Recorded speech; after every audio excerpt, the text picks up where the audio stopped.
আপনারা দেখছেন একুশে টেলিভিশন।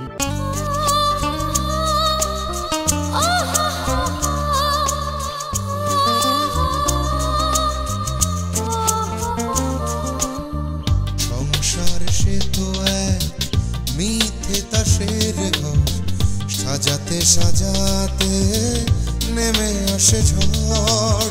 সংসার সে তো এক মিথ্যে তাসের ঘর, সাজাতে সাজাতে নেমে আসে ঝড়। সেই ঝড়ে এই ঘরে সব কিছু ভেঙে করে চুরমার। কারো অহংকার, কারো অহংকার, কারো অহংকার, কারো অহংকার।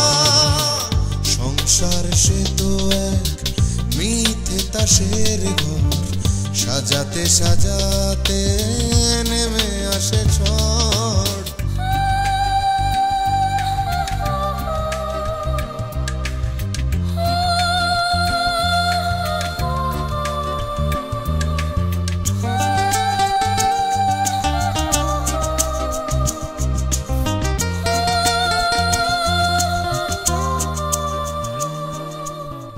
হয়তো দু চোখ স্বপ্ন রঙিন হয়, এ শুধু ক্ষণিকের অনন্তকাল নয়। হয়তো দু চোখ স্বপ্ন রঙিন হয়, এ শুধু ক্ষণিকের অনন্তকাল নয়। কেউ হাসে কেউ ভাসে, কান্নার নোনা জলে হারাবা। কারো অহংকার, কারো অহংকার, কারো অহংকার, কারো অহংকার। I like it. তোমার মায়ের ভুল ভেঙেছে তো? জি মামি। আমি আজকালের মধ্যে ডাক্তারের সাথে কথা বলবো। ডাক্তার যদি আমাকে সার্টিফাই করে যে তোমাদের বিয়ে হলে কোনো সমস্যা নেই, তাহলে আমি একটা পজিটিভ ডিসিশন দেবো। ঠিক আছে? হাবিব আজকে আমার অফিসে এসেছিল। হাবিব কি? যে ছেলেটা আমাদের বিয়ের দিন সুপ্রিয়ার বন্ধু বলে বাসায় এসে পরিচয় দিয়েছিল। ও হ্যাঁ হ্যাঁ হ্যাঁ, মনে পড়েছে মনে পড়েছে। হাবিব আমাকে বলল, বাবা আজ 12টার সময় সুপ্রিয়া নাকি তার সঙ্গে দেখা করতে গিয়েছিল। আমি ফোন করে কি বলবো? বলবে তুমি ওর সাথে বাইরে দেখা করতে চাও। কিন্তু আমি তোর সাথে দেখা করতে চাই না।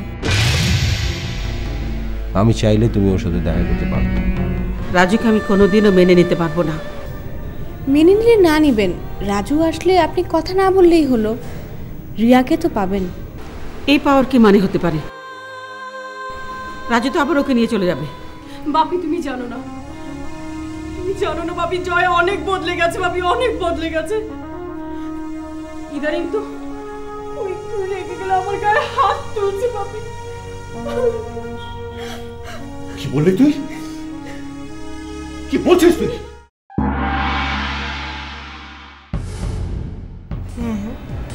তাই আচ্ছা, পরে কথা বলছি।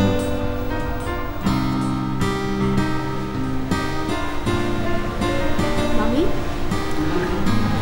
কিছু বলবি? তুমি আমার একটা উপকার করবে মা। হ্যাঁ মামি, প্লিজ বলেন না কি করতে হবে। আজ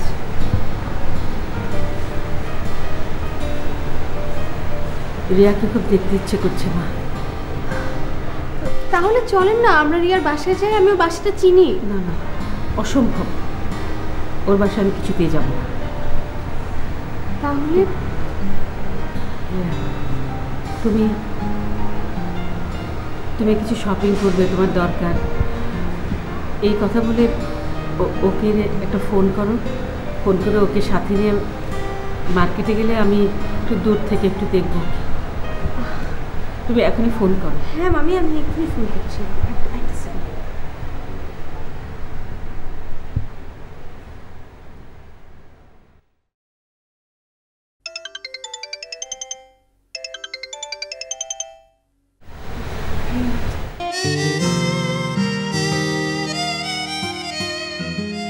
হ্যাঁ রিয়া, কেমন আছো?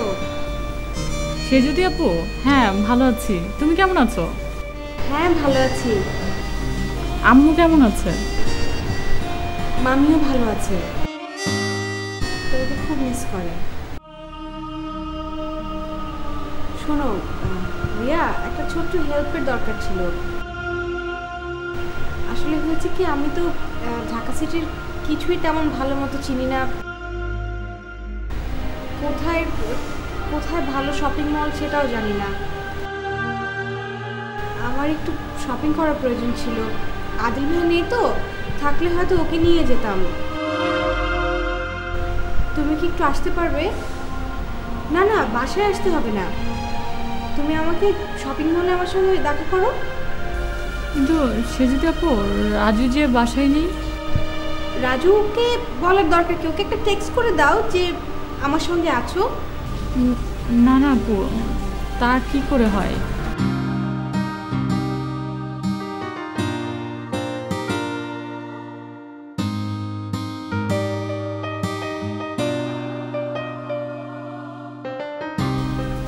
ঠিক আছে, তাহলে লোকেশনটা কি?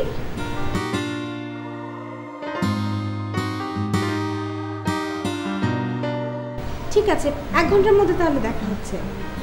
ওকে ওকে, সি ইউ। আসছি 1 ঘন্টার মধ্যে। চলুন তাহলে আমরা বেরোই। মানে চলুন।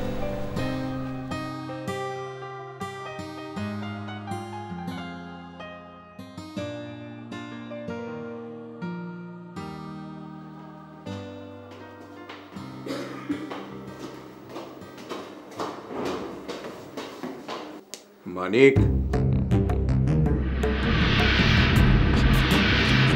তুমি যাও বৌমা, মানিকের সাথে আমার কথা আছে।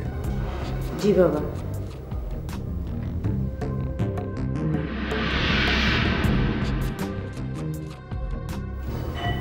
কি কথা বাবু?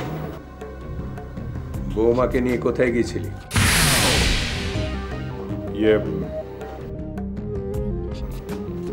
ওর মার বাসায়।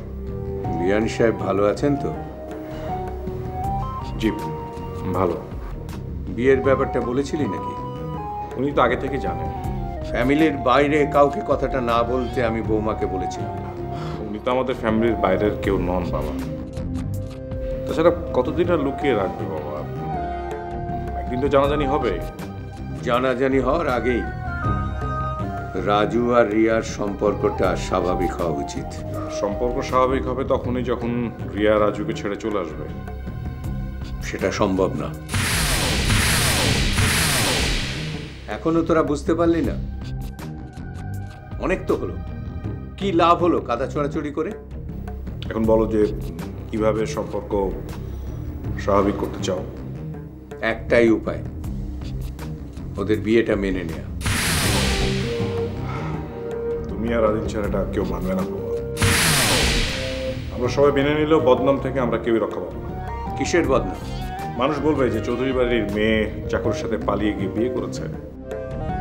সোসাইটিতে আমাদের অবস্থান কতটুকু নামবে একবার ভেবে দেখেছো বাবা? তোরা একটা কথা বারবার ভুল করছিস। রাজু এবারই চাকর ছিল না, সে আশ্রিত ছিল। তাকে আমি সন্তানের মতো মানুষ করেছি, এ কথাটা সবারই জানতে হবে। আরো জটিলতা আছে বাবা। রাজু একটা সন্ত্রাসী। রাজু ওর সহকর্মীকে দিয়ে স্বামীকে খুন করার হুমকি দিয়েছে। ওর সাথে কোনো আপোষের প্রশ্ন ওঠে না বাবা। তুমি আর কিছু বলবে? না।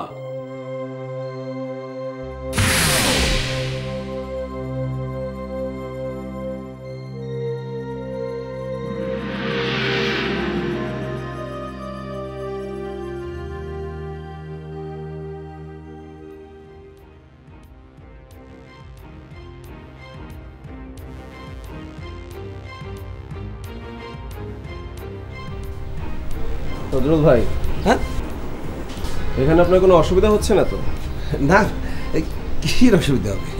না মানে ওই সামনে চৌধুরী বা ওই বাড়ি থেকে কেউ ফোন টোন করেনি তো? না না, ফোন করে তো আমার পাবে না। এই যে মোবাইল বন্ধ করে রাখিস না। আচ্ছা আচ্ছা আচ্ছা, শোনেন সজরুল ভাই, আমি একটু এখন বেরোবো, রিয়াও একটু পরে বেরোবে। আপনি কি বেরোবেন? হ্যাঁ এই তো আমি আমার এক বন্ধুর সাথে একটু দেখা করতে যাব, মানে বিজনেস তো আর হইলো না, এই বন্ধুর সাথে দেখা করে যদি চাকরির কোনো ব্যবস্থা হয় আর কি। কখন বেরোবেন? এই তো একটু পরেই বেরোবো। আচ্ছা আচ্ছা, রিয়া কোনে যাবে বলে? রিয়া বললো সেজুতির সাথে একটু শপিং এ যাবে। না না না না, এই কাজটা তুমি করতে দিও না ভাই। কেন? রিয়ারে বের করার উদ্দেশ্য এটি কিন্তু স্বামীর একটা চাল। চাল? হ্যাঁ চাল। আরে সেজতির সাথে যখন রিয়া শপিং করবে, আর ঠিক সেই সময় ওই সন্ত্রাসীরা রিয়ারে ধরে আনবে।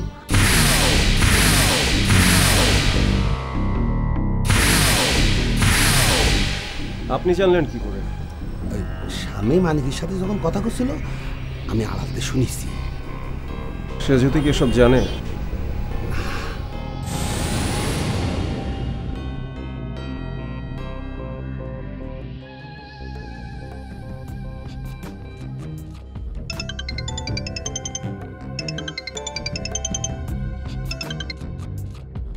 হ্যালো। আসসালামু আলাইকুম। ওয়ালাইকুম আসসালাম।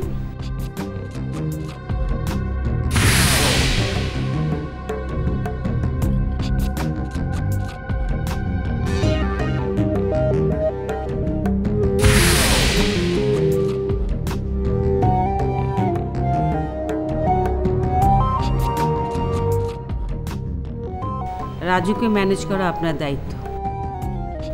কাজটা করার আগে এই রকম সমস্যা হতে পারে এটা আপনার ভাবা উচিত ছিল। লিখতে হতোই এসি আসাদের সঙ্গে রাজুর পরিচয় আছে, রাজুই বলে দিত। এখন কিভাবে আপনি সিচুয়েশন ট্যাকল করবেন সেটা আপনার ব্যাপার। আমি কি সাজেশন দেব বলেন? Okay bye.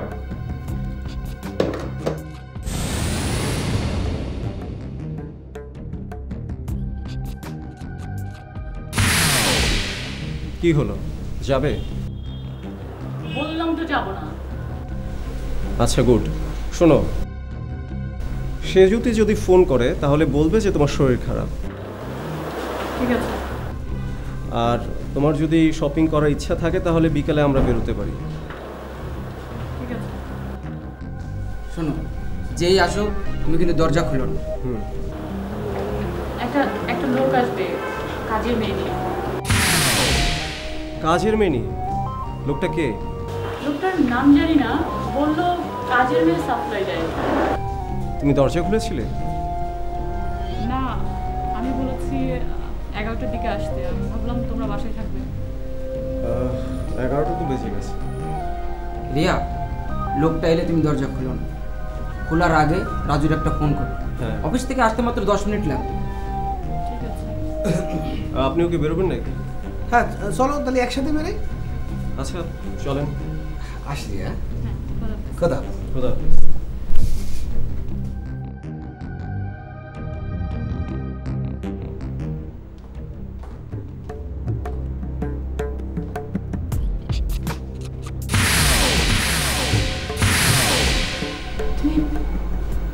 তুমি রাজুর বাড়ি থেকে চলে এসেছো কেন? আচ্ছা আমি যদি রাজুর বাড়িতে না আসি তা তোর রিপোর্টগুলো দেবে কিনা? ফোন করবে। আরে সামনে তুই বুঝতে পারতেছিস রে, সবসময় ফোনে সব কথা বলা যায় না। আর ওই রাজুর বন্ধু সুজন আছে না, ওর একটা ডেঞ্জারাস ছেলে, আর চোখ দুটো একেবারে বাস পাখির মতো। তোমাকে সুজন সন্দেহ করেনি তো? তা অবশ্য একটু করেছে, ওর চোখ দেখে আমি বুঝতে পারিছি। কিন্তু আমি যদি এখানে না আসি তাহলে তো আঙ্কেল আদিল এরা আমার সন্দেহ করবে। ট্রু। তবে রাজু আর সুজন যদি জানতে পারে তুমি এখানে আসো, তাহলে কিন্তু আমার টোটাল প্ল্যান একেবারে ভেস্তে যাবে। আচ্ছা তুই এত আমার আন্ডারস্টিমেট করতেছিস কেন? কদিনই তুই কি মনে করতেছিস ওদের সে চালাক আমি কম? গুড। আচ্ছা এবার বলো কি কথা হয়েছে? নানান গুল মেরে ওকে বিশ্বাস করাইছি যে আমি ওকে পক্ষের লোক। আবার এও কইছি যে তুই যদি ব্যাপারটা জেনে যাস তাহলে আমার বাড়িতে ঘাট ধরে বের করে দিবি। বিশ্বাস করলো কথাটা? শুধু বিশ্বাস না, একেবারে গপ গপ করে গিলেছে। রাজু আর রিয়া তো বলেই ফেলেছে যে আমার যতদিন ইচ্ছা সেখানে থাকতে হবে। আমি দেখতেছি। 1 মিনিট, ডোর ভিউটা দেখে দরজাটা খুলো। যে কোনো মুহূর্তে যদি রাজু এই বাড়িতে চলে আসে আমি একটু অবাক হব না। কথাটা তো ঠিকই কইছিস, দেখতেছি।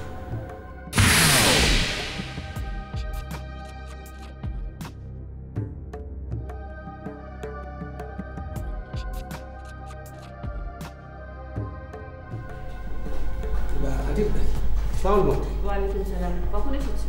এই তো একটু আগে। তুমি কি রাজুর বাসায় শেল্টার পেয়েছো? জি আন্টি, পাইছি। কোনো অসুবিধা হয়নি তো? জি না আন্টি। রিয়ার সাথে কথা হয়েছে? হ্যাঁ হয়েছে আন্টি। আমার কথা কিছু জিজ্ঞেস করেছে? আন্টি রাজু আর সুজনের সামনে কিছু জিজ্ঞেস করিনি, কিন্তু আসার সময় রাজু আর সুজন যখন ছিল না তখন জিজ্ঞেস করছিল। কি জিজ্ঞেস করেছে? জিজ্ঞেস করছিল যে আপনি কিরাম আছেন, ওজনই কান্নাকাটি করতেছেন কিনা, এই সবাই।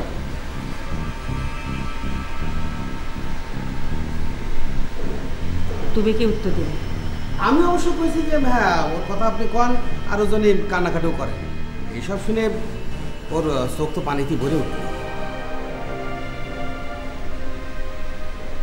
আসতে চাইনি?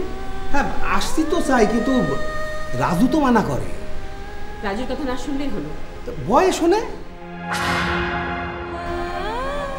ভয়ে? আন্টি আমার মনে হচ্ছে রিয়া রাজুর সম্পর্ক ভালো যাচ্ছে না। তুমি কি করে বুঝলে? আন্টি ওদের মুখ দেখে আমি বুঝতে পারিছি যে ওদের মধ্যে একটা ঝগড়াঝাটি চলতেছে। কি নিয়ে ঝগড়া হয়েছে জানো? এখনো জানতে পারিনি আন্টি, তবে অনুমান করতে পারিছি।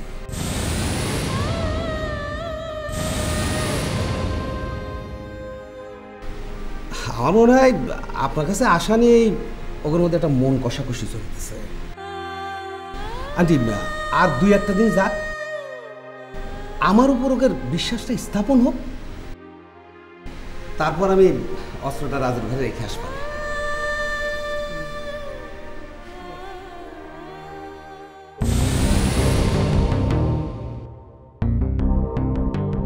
এইবার যদি আমার জন্য কিছু না করে তাহলে অস্ত্রটা রাজুর ঘরে না রেখে আন্টি তোমার ঘরে রেখে আসবানে।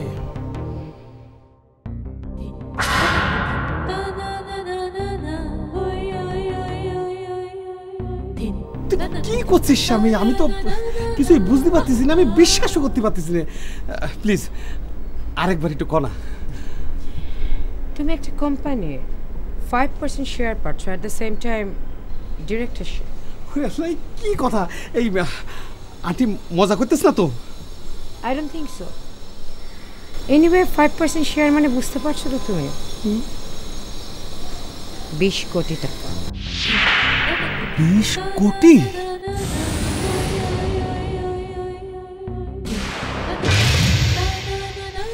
Exactly 20 crore. Can you imagine?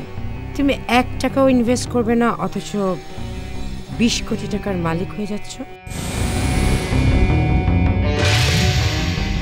Aunty যদি আজকে কয় যে রাজুরে খুন করতে হবে, আমি এখনই রাজি আছি। নো নো, রাজুকে তোমার খুন করতে হবে না। জাস্ট ডু ওয়ান থিং, রাজুর বাড়িতে তুমি আর্মস রেখে আসবে, আর পুলিশ ওকে অস্ত্র মামলায় ফাঁসিয়ে দেবে। You got it? শুধু 2-3 দিন আমার সময় দে, তারপর দেখ আমি রাজুরে কিভাবে ফাঁসাই। Exactly, just cross the finger.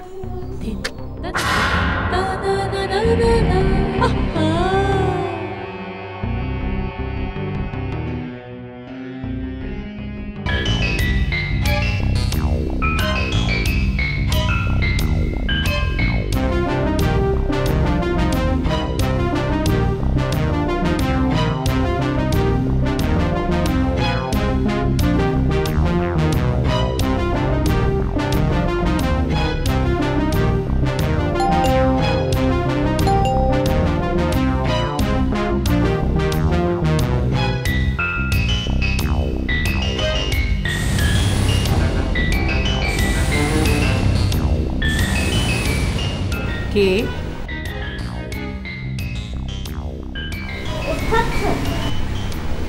কে? তোমাকে তো ঠিক। আন্টি আমি রিমি, স্বামী আপু আমার বড় বোনের মতো। ও, তুমি বৌমার সঙ্গে দেখা করতে এসেছো? জি না আন্টি, আমি মূলত আপনার সাথে পরিচিত হতে এসেছি। আমার সাথে? জি আন্টি, স্বামী আপুর মুখে আপনার এত প্রশংসা শুনেছি, তাই আপনাকে দেখার খুব স্বাদ হলো। বৌমা তোমার কেমন বোন? স্বামী আপুর সাথে অবশ্য আমার কোনো রক্তের সম্পর্ক নেই, তবে আত্মিক সম্পর্কটা অনেক গভীর। আমি আর স্বামী আপু ঢাকা ইউনিভার্সিটিতে একই ডিপার্টমেন্টে পড়তাম। অবশ্য স্বামী আপু আমার থেকে 3 বছরের সিনিয়র। ও, কোথায় থাকো এখানে? আমি ধানমন্ডিতে মামার বাড়িতে থাকি। ও আচ্ছা, তোমার বাবা মা? তারা দুজনেই শিকাগোতে থাকেন, দুজনেই ইউনিভার্সিটির টিচার। আমি ওখানেই থাকি, গতকালকে দেশে ফিরেছি। বেড়াতে এসেছো? জি আন্টি। বৌমা তো তোমার কথা আমাকে কখনো বলেনি। আমি মানা করেছিলাম। মানা করেছিলে? জি, আসলে আমি আপনাকে সারপ্রাইজ দিতে চাচ্ছিলাম। সারপ্রাইজ দিতে আমার খুব ভালো লাগে।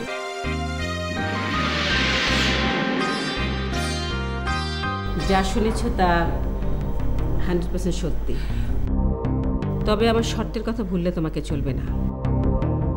রাজুকে আর্মস কেসে জেলে পাঠাতে না পারলে তোমাকে কোম্পানির শেয়ার দেওয়া হবে না। কেমন আছেন শত্রুল ভাই? আপনাদের তো ঠিক চিনতে পারিনি তাই তো বলবেন, কিন্তু আমি কিন্তু আপনাকে খুব ভালো করে চিনে গেছি। তুমি যেমন শিখিয়ে দিয়েছিলে ঠিক তেমনই। আচ্ছা, তোমাকে দেখে মার রিঅ্যাকশনটা কেমন? I hope positive.